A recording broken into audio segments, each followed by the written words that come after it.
Thompson, do something. Do something, Diana Thompson.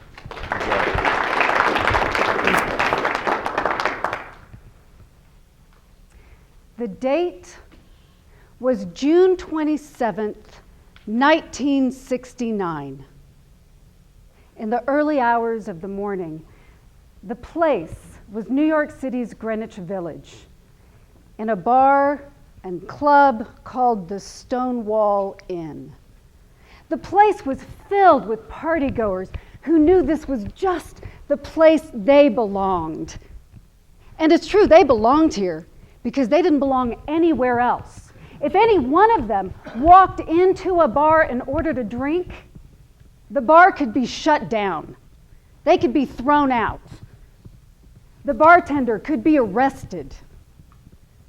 They didn't belong anywhere except right here.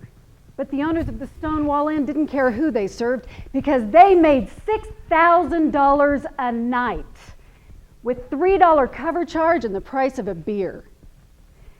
They served those members of society that were most marginalized. These people lived in fear of rejection, eviction, violence, discrimination, humiliation every single day of their lives.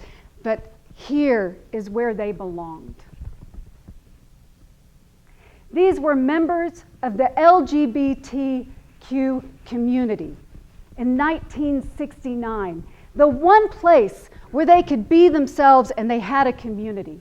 Among their community were teenagers.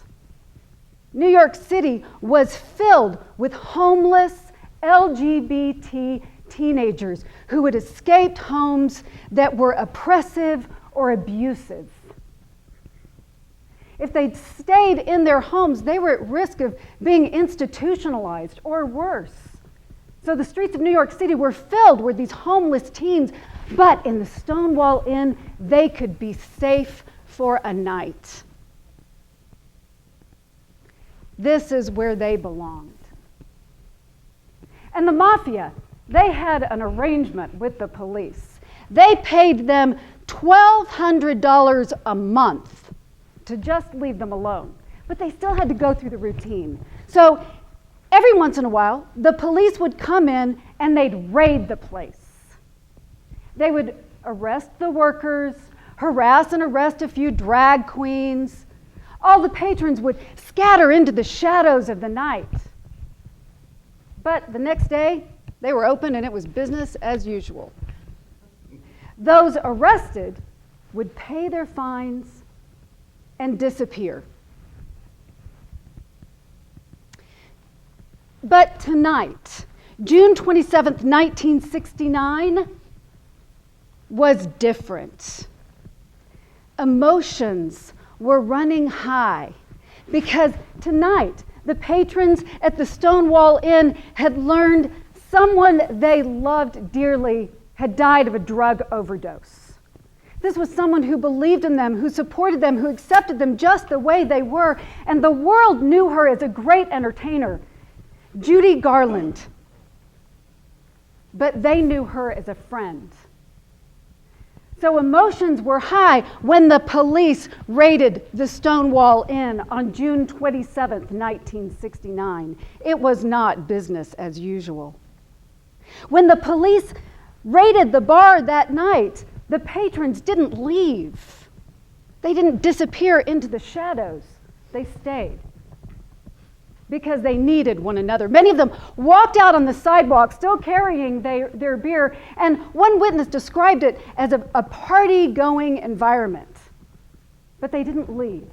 The police arrested the workers, hauled them off into the paddy wagon, harassed and arrested some drag queens, and they began escorting them out the door one at a time.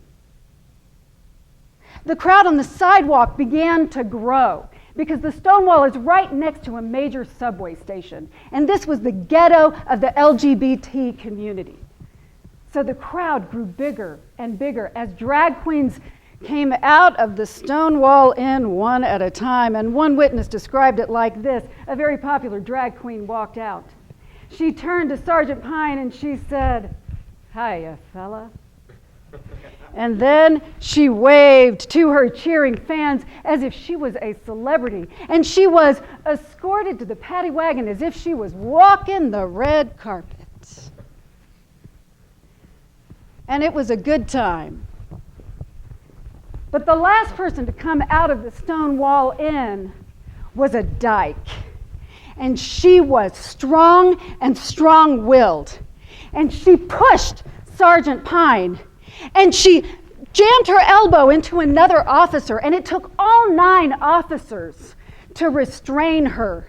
As she pushed and she kicked and she knocked them, they fought to hold her arms behind her back and to force her into the paddy wagon. And as they're pushing her in and they're going to shut the door, she leaned out to all of the bystanders who stood watching her silently from the sidelines. And she said, "Why are you just standing there? Do something!" And they closed the door on her face. Those on the sidelines didn't really know what to do. The people on the sidewalk just stood there silently. But then a few of them ran up to the paddy wagon and they began to rock it as if they might knock it over. Well, the driver took off towards 6th Avenue.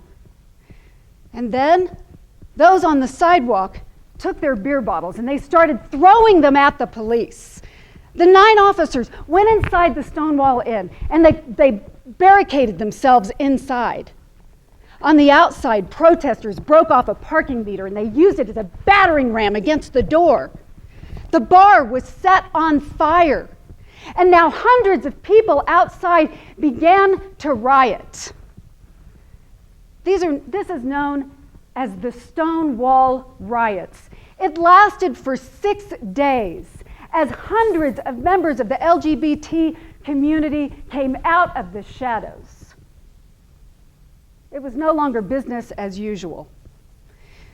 This is known as the beginning of the gay rights movement because those who were arrested, they didn't just pay their fine and disappear. When it was time for them to step in front of a judge, they said, "Not guilty." And they began to demand their rights. I was reminded of this story this week because of Martin Luther King Day. How, as a nation, we celebrate this man, this moment, this movement, when one person stepped forward and said, "I have a dream, but it's all of our dream. Now go out and do something." We all know members of our society who are marginalized, who live in fear of humiliation, rejection, eviction, being fired, being deported. And these are our neighbors, our friends, our family members, maybe even you. And it's our opportunity, it's our right and our obligation to step forward and do something because we can create change. But it takes all of us, and I'm not suggesting that we commit acts of violence, but it's our opportunity to stand up. Just remember the woman who leaned out of a paddy wagon and said, "Don't just stand there. Do something." This is the time, this is the place. And you are the ones to create change. Now go out and do something.